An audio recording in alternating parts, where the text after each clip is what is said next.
Hello class 10th students, कैसे हैं आप सभी। आई होप आप सभी अच्छे होंगे एंड स्वागत है आपका मेरे चैनल ट्रायंगल स्टडीज़ में एंड इस बोर्ड चैम्पियन सीरीज़ में भी। ठीक है, तो हम क्या कवर कर रहे थे, हम लाइफ प्रोसेस चैप्टर जो है वो हम पढ़ रहे थे। ठीक है, हमने बहुत सारी चीज़ें जो हैं पिछले लेक्चर्स में क्या कर ली थी, कवर कर ली थी। ठीक है, आपको अगर मेरा एक्सप्लेनेशन अच्छा लग रहा होगा तो प्लीज़ कमेंट्स में मुझे कमेंट्स करके बताइएगा एंड कोई भी लेक्चर रिलेटेड डाउट होंगे तो आप वो भी मुझे कमेंट्स में क्या है बता सकते हैं। ठीक है, तो पिछले लेक्चर में हम कहाँ तक पहुँच गए थे, हम रेस्पिरेशन के ऊपर बात कर रहे थे। ठीक है, ब्रीदिंग एंड रेस्पिरेशन में क्या मेजर डिफरेंस होता है ये हमने पढ़ा था। ठीक है, एरोबिक एनारोबिक रेस्पिरेशन पढ़ा था हमने, उसमें 3 प्रोसेसेस जो है वो कवर करी थी माइटोकॉन्ड्रिया के साथ और 2 प्रोसेस जो थी वो साइटोप्लाज्म के साथ हो रही थी। ठीक है, एरोबिक में 38 एटीपी बन रही थी, एनारोबिक में क्या 2 एटीपीज बन रही थी दोनों प्रोसेसेस में। ठीक है, तो आज हम बात करने वाले हैं किसके बारे में, ह्यूमन रेस्पिरेटरी सिस्टम के बारे में। तो पिछली क्लास में हमने क्या कवर कर लिया था, नॉस्ट्रल्स कवर कर लिया था, नेजल कैविटी पढ़ लिया था, फेरिंग्स पढ़ लिया था एंड लैरिंग्स तक क्या हुआ था हम पढ़ चुके थे। नॉस्ट्रल्स क्या होती है, ये फंक्शन होते हैं, यहाँ पे हेयर्स एंड म्यूकस प्रेजेंट होता है। ठीक है, एंड देन यहाँ पे क्या हो जाता है, ये नेजल कैविटी होती है जो आप क्या करती है, म्यूकस होता है, यहाँ पे ब्लड वेसल्स वगैरह होती है और ये एयर को क्या करती है, क्लीन वगैरह करने का काम करती है। देन पैरिंग्स होता है जो कॉमन पैसेज होता है फॉर एयर एंड फूड होता है।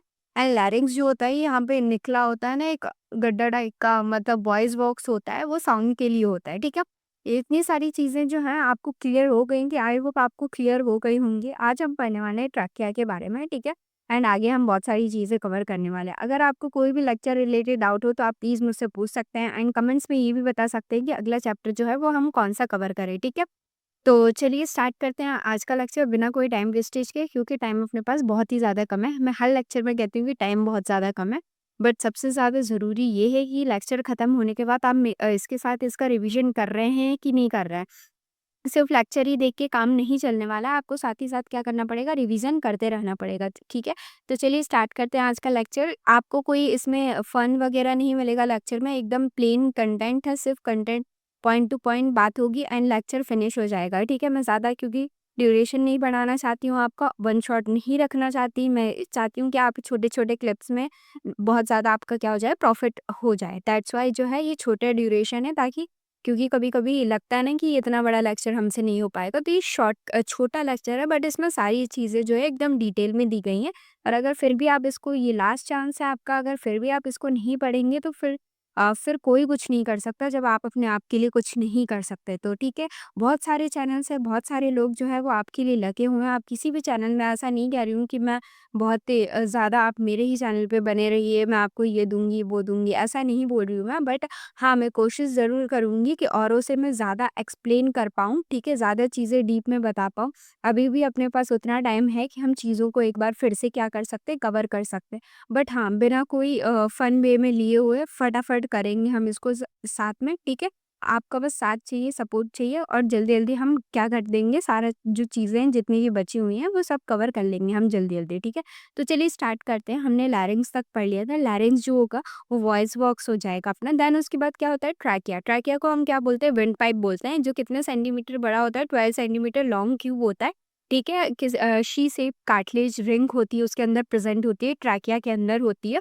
ये क्या करता है, carries air from the larynx to bronchi and passage from air to and from lungs. Trachea जो होता है इसको हम विंड पाइप कहते हैं, 12 सेंटीमीटर लॉन्ग होता है एंड इसके अंदर क्या होता है, शी शेप्ड कार्टिलेज प्रेजेंट होती है। ठीक है, इसको हम आइलिन कार्टिलेज भी बोलते हैं, ये आप आगे जाके पढ़ेंगे, बट इसको अभी बस आप इतना ही याद रखिएगा कि सी शेप की कार्टिलेजेस रिंग जो है वो उसके अंदर प्रेजेंट होती है, ताकि वो जो ट्रैकिया वो कोलैप्स ना हो पाए। ठीक है, क्योंकि हवा जो आएगी इतने अंदर आएगी तो इससे क्या कोलैप्सिंग से बचा जा सके, जो वो बार बार अंदर बाहर होगी तो इस तरीके से होगी। तो दैट्स वाई जो रिंग्स प्रेजेंट है उसकी वजह से वो क्या होगा, ये ट्रैकिया जो है वो कोलैप्स नहीं हो पाएगा। दैट्स वाई जो है वो शी शेप की कार्टिलेज रिंग जो है प्रेजेंट होती है। और इसका फंक्शन क्या है, कैरी क्या करता है, एयर करता है, फ्रॉम लैरिंग से कैरी करता है और ब्रोंकाई तक ले जाता है।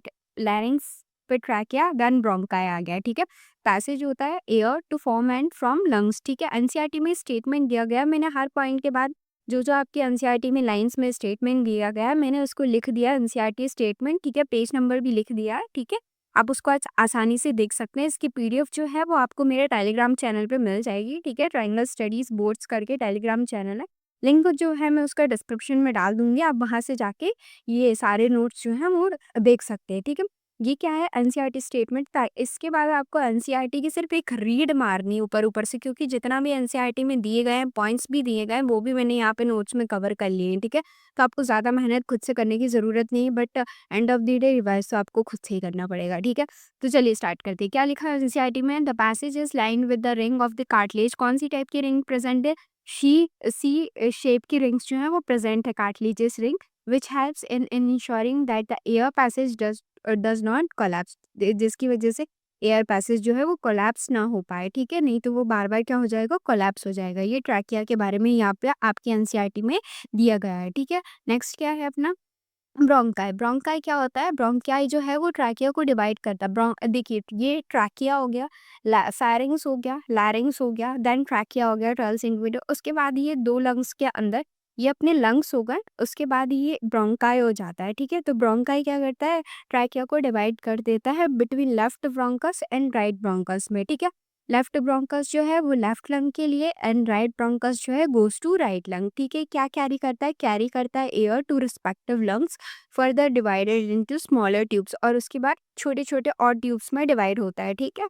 तो ये हो गया ब्रोंका। अब ब्रोंक्यूल्स क्या करता है? ब्रोंक्यूल्स जो है bronchi divided into smaller and smaller tube. अब जो ब्रोंकाई में डिवाइड हो चुका है, ट्रैकिया जो है 2 पार्ट्स में डिवाइड हो गया, लेफ्ट लंग में चला गया, राइट लंग में, उसको हमने ब्रोंकाई नाम दे दिया गया। फिर उसके अंदर और छोटे-छोटे पार्ट्स निकल आते हैं जिसको हम ब्रोंक्यूल्स बोलते हैं, ठीक है? क्या कहते हैं? Network of fine tubes inside lungs like branch of a tree. जो जैसे ब्रांच ऑफ अ ट्री लगी रहती है ना, एक ब्रांच निकलती है, 2 ब्रांच निकलती है, वैसे ब्रोंक्यूल्स होते हैं, ठीक है? इनका फंक्शन क्या होता है? डिस्ट्रीब्यूट करते हैं एयर को to all parts of the lungs and connect किससे करते हैं? एल्वेलाई से, ठीक है? ब्रोंक्यूल्स जो है वो एल्वेलाई से हमें कनेक्ट करते हैं और डिस्ट्रीब्यूट करते हैं एयर को हर एक पार्ट में, हर एक कोने पे ये लंग्स की डिस्ट्रीब्यूट करते हैं एयर को, ठीक है? नेक्स्ट क्या है अपना एल्वेला। एल्वेलाई को क्या बोलते हैं? एयर सैक बोलते हैं, ठीक है? ये मोस्ट इम्पॉर्टेंट है। इसका डायग्राम जो है वो आपकी एनसीईआरटी में दिया गया है, ठीक है? तो उसको देख लीजिएगा, और अच्छे से इमेजिन करने के लिए आप गूगल पे जाके भी देख सकते हैं। अभी मेरे पास वो फैसिलिटी नहीं है कि मैं आपको यहाँ पे डायग्राम प्रोवाइड कर सकूँ, ठीक है? अभी मेरे पास थोड़ा ज़्यादा सेटअप नहीं है, दैट्स व्हाई ये सारी चीज़ें हो रही है, ठीक है? एनसीईआरटी में आपको दिया गया है, पेज नंबर 105 में लिखा गया है कि with in the lungs the passage divided into smaller and smaller tubes, ठीक है? ब्रोंक ट्रैकिया है, ब्रोंकाई में डिवाइड हो गया, फिर ब्रोंक्यूल्स आए, देन उसके बाद क्या हो गया? एल्वेला। एल्वेला है एक ग्रेप लाइक स्ट्रक्चर, जैसा आपने ग्रैप्स का पौधा जो है, ग्रैप्स जो है आप लेके आते हो तो उसमें बहुत सारी डगालें लगी रहती हैं, छोटे-छोटे क्या अंगूर लगे रहते हैं। तो वो ग्रैप्स की जो डगाल है उसे आप ब्रोंक्यूल्स मान लीजिए, उसके बाद जो ग्रैप्स लगे हुए हैं उनको आप एल्वेलाई मान सकते हैं, ठीक है? तो इस तरीके का स्ट्रक्चर है। Within the lungs the passage divided into smaller and smaller tubes which are finally terminate into a balloon like structure which are called alveoli. इसको हम क्या बोलते हैं? एल्वेला। बलून लाइक स्ट्रक्चर को क्या बोला गया? Alveolar. At the end of bronchioles look like bunch of grapes, ठीक है? यहाँ पे भी दिया गया each lung has millions of alveoli, और हर एक लंग्स के पास मिलियंस ऑफ एल्वेलाई क्या है? प्रेजेंट है। अबाउट कितने?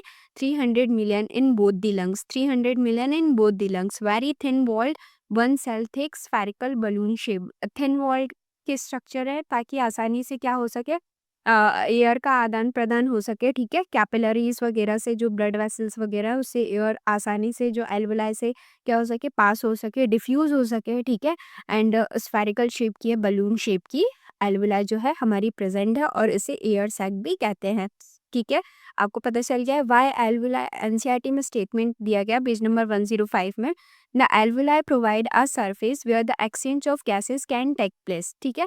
एल्वुलाई जो है वो क्या करती है? एक्सचेंज ऑफ गैसेस यहाँ से क्या होता है? टेक्स प्लेस होता है, मतलब जो गैसेस है वो यहाँ से एक्सचेंज करती है ब्लड वेसल्स वगैरह में, मतलब आर्टरीज, वेन्स में, कैपिलरीज में जितना भी ऑक्सीजन जाता है तो वो किसकी हेल्प से जाता है? एल्वुलाई की हेल्प से। तो ये बहुत इंपॉर्टेंट रोल है एल्वुलाई का, क्योंकि एल्वुलाई की वजह से हमारी हर बॉडी के हर पार्ट में, हर कोने में जो है वो ऑक्सीजन का सप्लाई हो पाता है, ठीक है?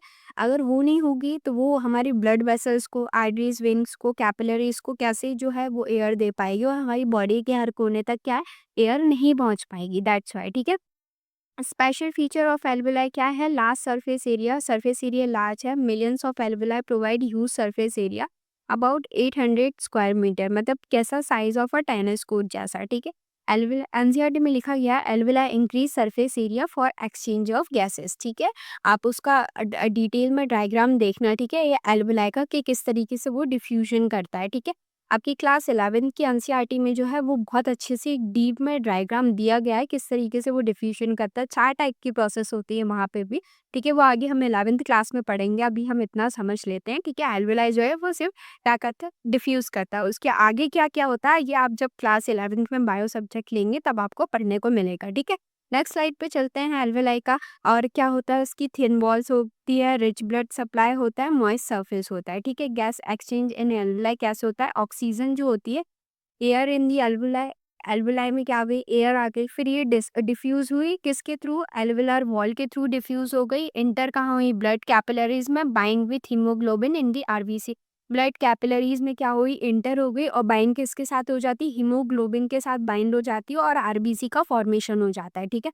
और कार्बन डाइऑक्साइड का रिमूवल कैसे होता है? ब्लड कैपिलरीज क्या होती है? डिपीज हो जाती है कैपिलरी वॉल के साथ और एंटर होती है एल्वोलाई में एंड रिमूव ड्यूरिंग एक्साइलेशन, ठीक है। इस तरीके से कार्बन डाइऑक्साइड जो है वो डिफ्यूज हो जाती है।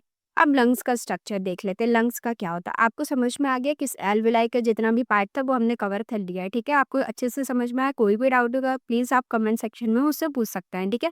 लंग्स के क्या है? 2 lungs in the chest cavity. कितने लंग्स होते हैं आपने? 2 लंग्स होते हैं जो कि बहुत ही spongy and elastic elastic type के होते हैं, स्पॉन्जी एंड इलास्टिक होते हैं, ठीक है।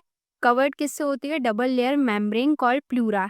किससे कवर होता है? प्लूरा मेम्ब्रेन से जो है अपने लंग्स क्या होते हैं? कवर होते हैं और प्रोटेक्ट होते हैं रिब केज से, ठीक है। अगर लंग्स क्योंकि बहुत ही सॉफ्ट और इलास्टिक होते हैं, स्पॉन्जी टाइप के होते हैं, तो अगर ये रिब केज से प्रोटेक्ट नहीं होंगे तो ठीक है, तो अगर डायरेक्ट कोई ऐसे मार देगा ना तो वो अपने लंग्स जो है वो डिस्ट्रॉय हो सकते हैं।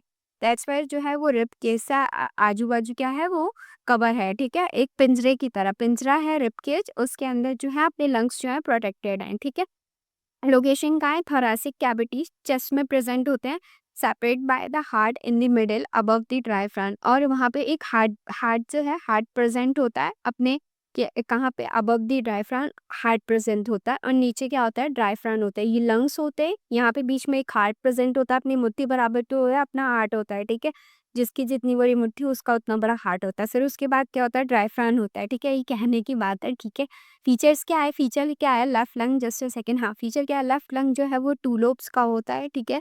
Slightly smaller space for the heart. जो लेफ्ट लंग है खुद थोड़ा सा छोटा होता है क्योंकि जो हार्ट है वो उधर साइड रहता है, ठीक है, इसीलिए कहते हैं छोटा लंग होता है लेफ्ट साइड का। और राइट लंग है उसमें 3 लोब्स होते हैं और पिंक कलर के होते हैं तो मतलब हेल्दी पर्सन है। और अगर लंग्स जो है अपने डार्क या ब्लैक कलर के हुए तो जो स्मोकिंग वगैरह करते हैं तो उनके लंग्स जो है वो ज़्यादातर क्या होते हैं? डार्क एंड ब्लैक कलर के, क्योंकि वो इतनी ज़्यादा स्मोकिंग करते हैं कि जो एल्वेओलाई में गैसेस का डिफ्यूजन होता है तो वो बहुत ही ज़्यादा क्या हो जाता है? बहुत ही ज़्यादा गंदे हो जाता है। अगर आप देखिएगा गूगल पे सर्च करिएगा फ़ोटो, जो स्मोकर्स का लंग्स होता है ना वो आपको दिखेगा अलग ही ब्लैक कलर का होता है और जो हेल्दी पर्सन्स का क्या होता है? लंग्स होते हैं वो अच्छे खासे पिंक कलर के होते हैं, ठीक है। समझ में आ गया आपको कैसा होता है? और लेफ्ट लंग जो होता है वो हमेशा क्या होता है? छोटा होता है, वो 2 लोब्स का होता है और राइट लंग जो होता है वो 3 लंग्स का होता है, ठीक है। ऐसा समझ में आ गया आपको लंग्स के बारे में, ठीक है। अब डायफ्राम, डायफ्राम जो है वो लंग्स के नीचे होता है, ठीक है। मस्कुलर पार्टीशन भी कहते हैं, शीट ऑफ द मसल्स, ठीक है।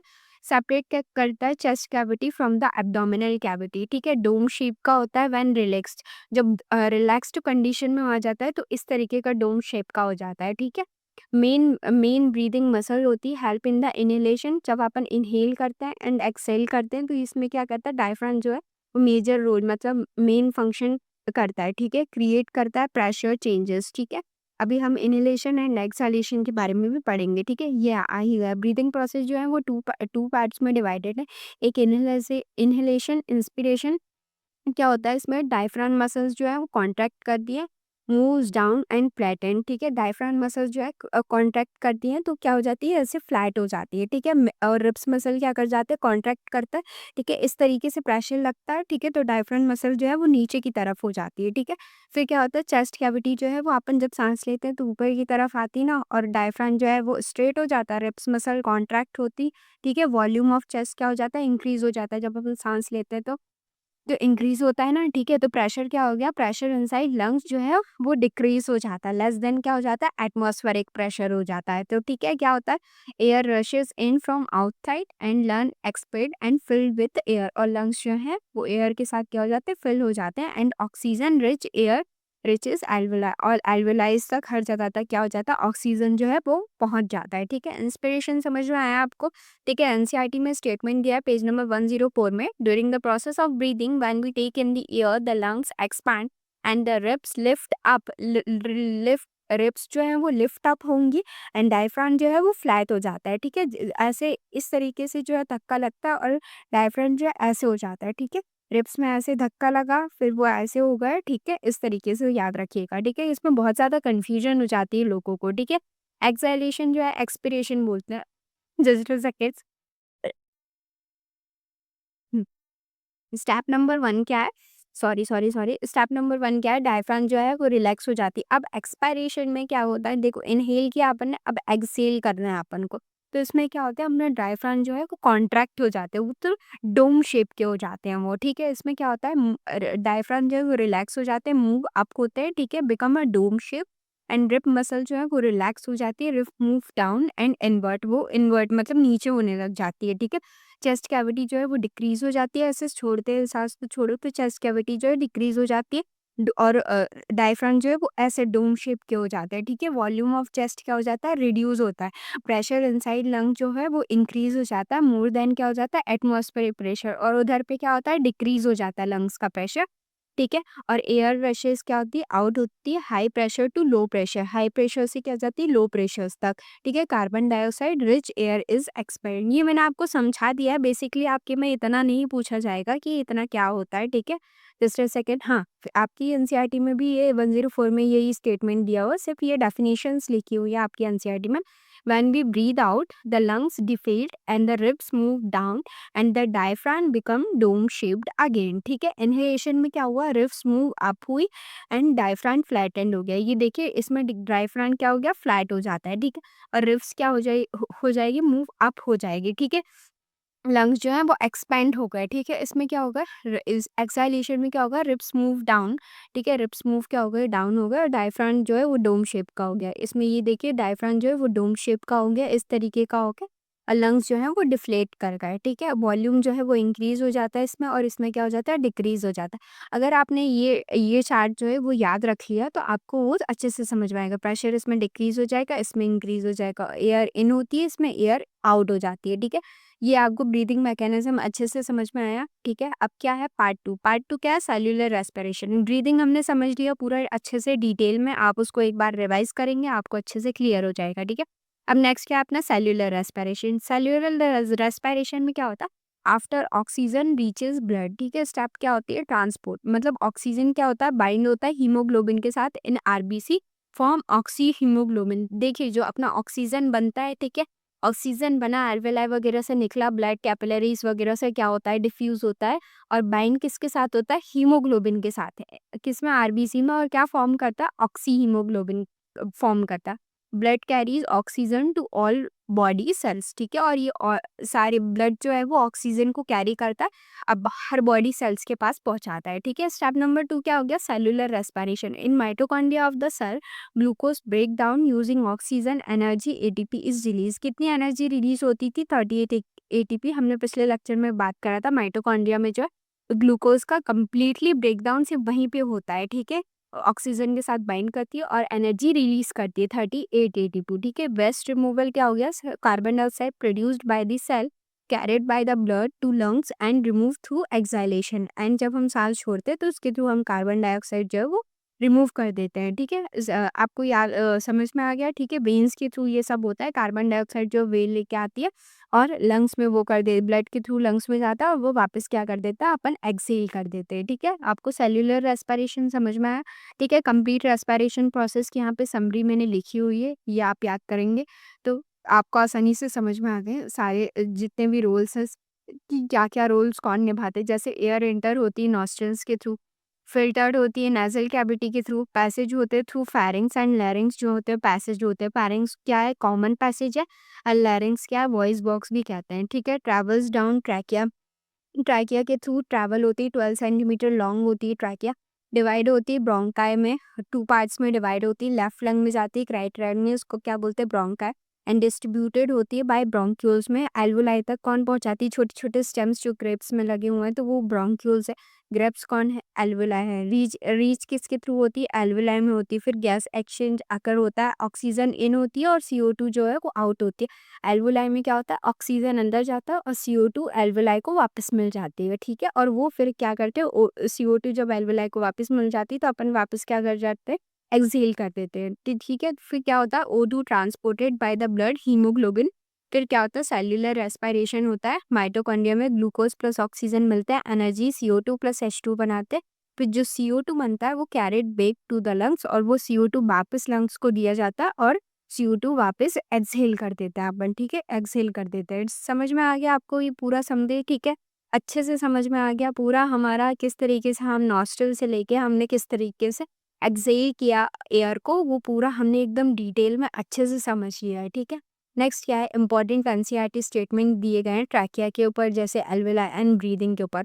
ट्रैकिया के ऊपर लिखा है, the passage is line with the ring of the cartilage which helps in ensuring that the air passage does not collapse. ये हमने देख लिया था, ठीक है, आपको क्लियर हो गया। एल्वेलाई के बारे में दिया गया है, the alveoli provide a surface where the exchange of gases can take place, ठीक है, ये भी क्लियर हो गया। ये क्वेश्चन आ सकते हैं आपके, उसमें है डेफिनेशन के तौर पर, ठीक है, 2-3 मार्क्स में। When we breathe in we lift our ribs and flat our diaphragm and the chest cavity become larger as a result. Because of this, air is stuck into the lungs and filled with the expanded alveoli, ठीक है। Breathing का आपको पूरा समझ में आ गया, ठीक है। ये कुछ पॉइंट्स हैं, की पॉइंट्स हैं। नॉस्ट्रल्स को क्या कहते हैं? एंट्री पॉइंट कहते हैं। नाजल कैविटी जहाँ पे वार्म एंड मॉइस्ट एयर होती है, ठीक है, फिल्टर होती है एयर।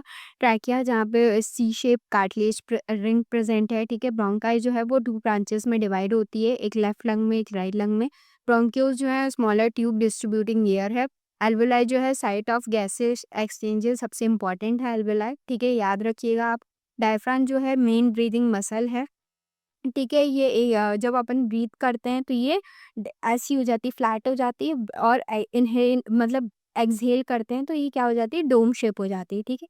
इनहेलेशन क्या है, diaphragm contract, chest expand, air in. Exhalation में क्या होता है, डायफ्राम रिलैक्स हो जाती है, चेस्ट कॉन्ट्रैक्ट होती है, एयर आउट हो जाती है। गैस एक्सचेंज होती है by diffusion in the alveoli, and haemoglobin क्या करता है, कैरी ऑक्सीजन करता है इन दी ब्लड। आपको ये सारा समझ में आ गया, ठीक है। अब रेस्पिरेशन जो है डिफरेंट ऑर्गेनिज्म में भी होता है, जैसे फिशेस में होता है। एक रेसिडुअल वॉल्यूम भी बचा हुआ है आपके उसमें, जैसे कि कभी-कभी हम एकदम से क्या कर लेते हैं, सांस रोक लेते हैं। तो हमारे लंग्स में क्या होता है कि सांस रोक लेते हैं तो हमें एकदम से मर जाना चाहिए, पर हम नहीं मरते, क्योंकि हमारा लंग जो है वो कुछ जो एयर है वो पहले से ही फिल करके रखता है, ठीक है। जब अपन पैदा होते हैं, ये आपको बड़ी क्लासेस में दिखाया जाए, अब बताया जाएगा, ये बहुत ज़्यादा डीप हो गया, बट आप सुन लीजिए एक बार। रेसिडुअल वॉल्यूम में क्या होता है कि जब अपन पैदा होते हैं तो क्या कहते हैं, बच्चा एकदम से रोता क्यों? क्योंकि वो एक पहली बार सांस ले रहा होता है, तो जब वो सांस लेता है तो बच्चों के लंग्स जो हैं वो एकदम से क्या करते हैं, वो खुल जाते हैं। तो खुलते हैं तो बहुत ज़्यादा क्या पड़ता है, प्रेशर पड़ता है। इस वजह से क्या होता है, बच्चा एक्चुअली में रोता है, ठीक है, कि वो सांस लेता है। तो लंग्स जो है वो उसके वापस क्या हो जाते हैं, खुल जाते हैं। तो वो जो एयर भराती है उसे हम क्या कहते हैं, residual volume.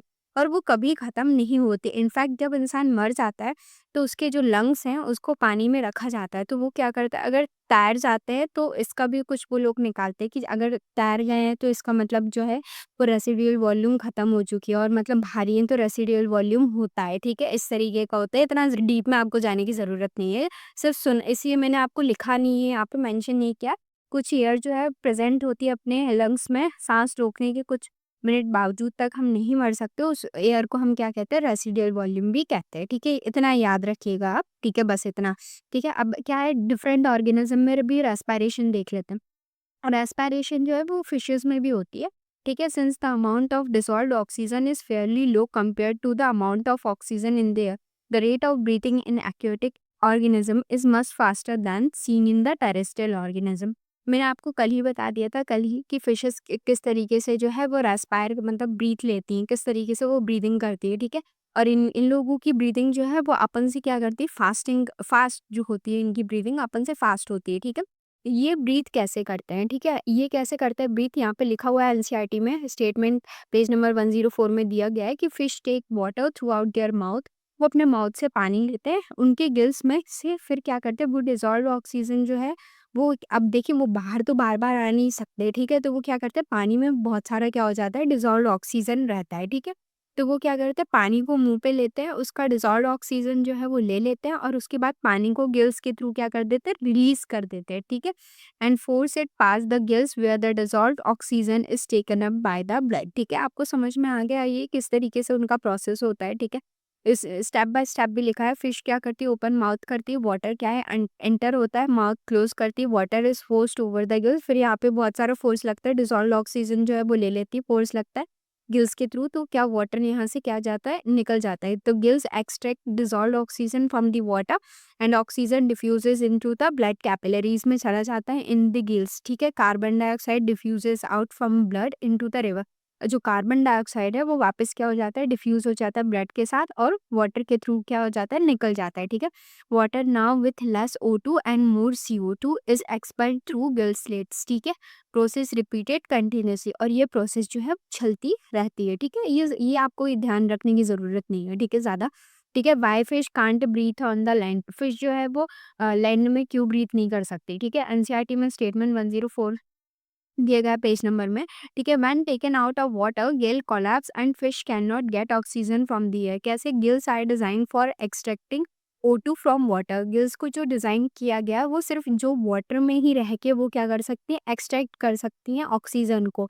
In air gills filament stick together, gills जो है वो चिपक जाते हैं, ठीक है। सरफेस एरिया जो है वो उनका रिड्यूस हो जाता है और फिश जो है वो सफोकेटेड हो जाती है और डाई हो जाती है, मतलब मर जाती है, ठीक है। इस वजह से वो जो है वो बाहर लैंड में जो है वो सांस नहीं ले पाती है, ठीक।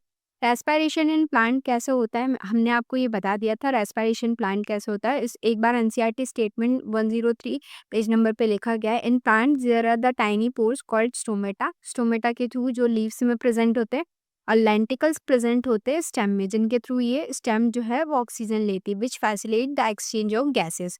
कैसे ब्रीथ करते हैं, how plant breathe, photosynthesis occur more than respiration, ठीक है।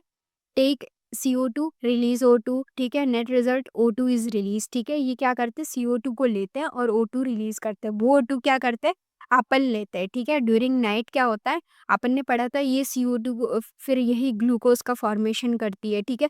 ये CO2 जो है वो ग्लूकोज का बाद में क्या करती थी फॉर्मेशन, हमने फर्स्ट क्लास या सेकंड क्लास में पढ़ा था, ठीक है। ड्यूरिंग नाइट क्या होता है ओनली रेस्पिरेशन अकर, नो फोटोसिंथेसिस, टेक O2 वो लोग लेते हैं और उनके जो स्टोमेटा सेल्स जो होते हैं वो बंद हो जाते हैं, तो क्या करते हैं O2 को लेते हैं और रिलीज करते हैं CO2 को, लाइक एनिमल्स, ठीक है। इस तरीके से इसीलिए आपने वो सुना होगा कि रात में है ना पेड़ के पास जो है वो नहीं सोना चाहिए, क्योंकि वो बहुत सारा CO2 जो है वो रिलीज करता रहता है, ठीक है। उनके स्टोमेटा वगैरह बंद हो जाते हैं। ये किस तरीके से ये लोग करते हैं ये पूरा प्रोसेस लिखा गया है, इतना इंपॉर्टेंट नहीं है, ठीक है। पेज नंबर पे ये 103 पेज नंबर पे स्टेटमेंट लिखा है, since large amount of energy are not utilised by plants then the respiration is plant is much slower than the animal, ठीक है। ये भी दिया गया आपके उसमें कि एनसीईआरटी में what advantage over an aquatic organism does a terrestrial organism have with regard to obtaining oxygen for respiration, ठीक है। अब मिलते हैं अपने नेक्स्ट क्लास में। ये लेक्चर जो है बहुत ही ज़्यादा बड़ा हो गया है, तब तक के लिए मिलती हूँ अपने नेक्स्ट लेक्चर में। अगर आपको अच्छा लगा होगा तो लाइक करिएगा एंड चैनल को सब्सक्राइब करिएगा। तब तक के लिए बाय बाय।